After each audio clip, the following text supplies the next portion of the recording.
గురువుగారు, కృపాచార్యులు ఎవరు? ఆయన జన్మ వృత్తాంతం ఏమిటి? కృపాచార్యుడు ద్రోణాచార్యుడు వారి బావమరిది. కృపాచార్యుడు యొక్క చెల్లెల పేరే కృపి. ఆ కృపిని వివాహం చేసుకున్న వారే ద్రోణాచార్యులు వారు.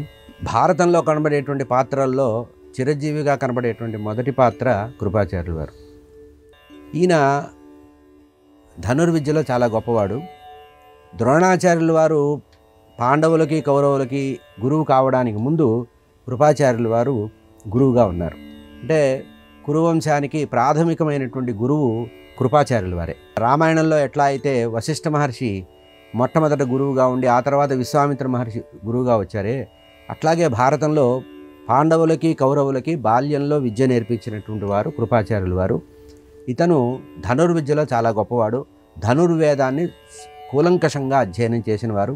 ఇతను కూడా మనకు చిరంజీవులుగా కనబడతారు. భారత యుద్ధంలో అందరూ యుద్ధవీరులు మరణించిన తర్వాత దుర్యోధనుడు మడుగులో దాక్కున్నప్పుడు తన మేనలుడైనటువంటి అశ్వత్థామని వెంట పెట్టుకొని కృపాచార్యులు వారు కూడా వెళ్తారు.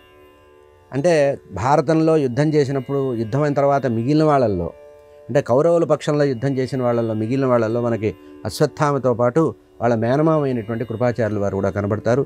ఇతను దైవాంశ సంభూతుడిగానే మనకి చరిత్ర తెలుస్తుంది.